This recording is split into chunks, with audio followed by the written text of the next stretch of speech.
Look, man, it's Ebro of Hot 97, Ebro in the morning. You checking out AllHipHop.com. Yo, what's up? Jigsaw. You here with AllHipHop.com, and today we want to talk to you about the upcoming Summer Jam, Summer Jam 2018. And the first question is it's just like a bunch of different questions about Summer Jam. The first one we got is, what makes this Summer Jam so special? What makes this Summer Jam special is 25 years we've been having this event for the city and for hip hop and for the artists to connect with fans. And I think 25 years is a special moment, for anything. For anything to last that long, That's true. I didn't even realize that. Yeah, so we're honored and we're happy and humbled that we were able to sustain, and the artists still value it, and the fans still value it, and the culture still value it. So that makes it special. All right, well, you just taught me something new. I didn't realize it was 25. What's your fondest memory? What's your fondest memory of like any specific Summer Jam? Fondest? Yeah, like what was like one of the biggest moments?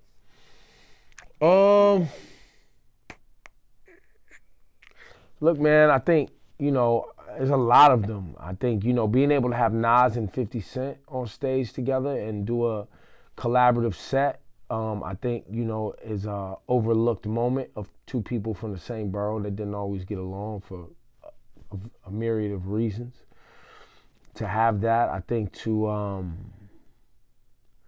watch somebody like Kanye West, who, always dreamed of being on the stage, get on the stage multiple times, and then they'd be able to bring out his big brother and mentor Hove and do the Diamond remix with him. I think it was a big moment. I think, in this year to even have, on this 25th year, to have Meek Mill, somebody who a couple, maybe a year and change ago, took an L in a war of words, a rap battle, beef, whatever you call it, to Drake, and then now to return and be celebrated that he's got out of prison and be talking about mass incarceration and prison reform, and just to see somebody recover, from a L, you know what I mean? Because, we live in a time now where people think because you held an L, that's the end of everything. You know what I'm saying? And I think it's a good learning moment for everybody.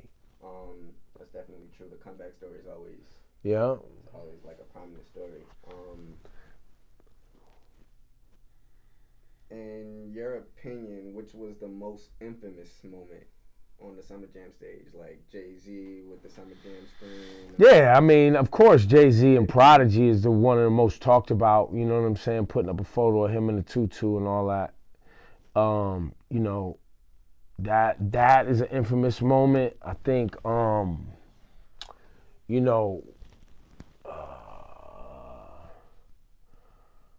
to think, even when 50 Cent had a little fight with some people in the crowd, that was an infamous moment. Death of Auto-Tune, Jay-Z, T-Pain is an infamous moment. Trying to think some other ones.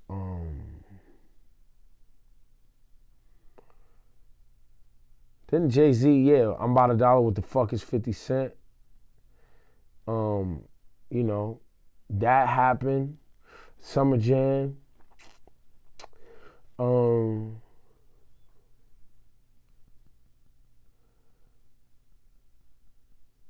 Yeah.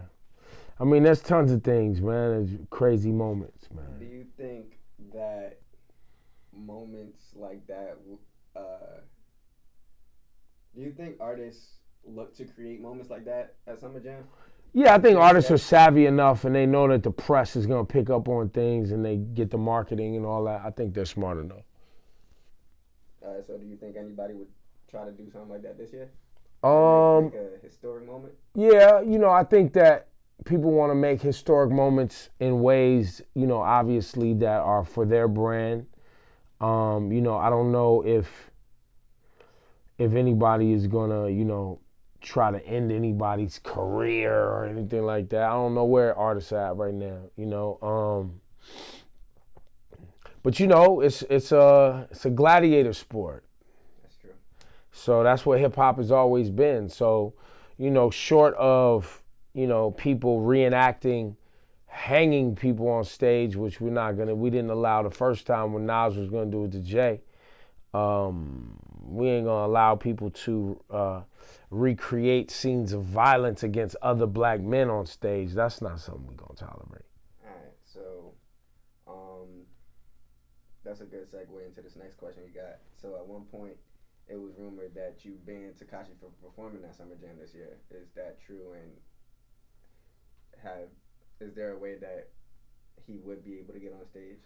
Yeah, I mean, we never invited him to perform. So, he was the one that said that he was going to figure out how to be there. We never invited him. So, I think that's something that he's got to deal with on his own. I mean, he's got a lot I think he's got issues he's got to deal with regard to,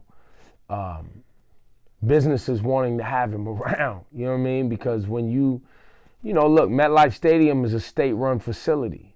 You know what I'm saying? When it comes down to it, you can't create an unsafe atmosphere for people who purchase tickets and are gathered in a place. You can't create an unsafe atmosphere. So if you're an artist that creates unsafe atmosphere, you're not somebody that we necessarily want to have around sponsors and people who paid to have a great time. You know what I'm saying? And there's things obviously that we can't control that take place in the parking lots and other things, but inside the venue, we're not going to invite people in that that generally create unsafe atmosphere. All right. So to switch topics a little bit off of Summer Jam, just to get into like your career, like overall, do you enjoy life as a radio host or a program director more? It's different. I enjoy them both differently.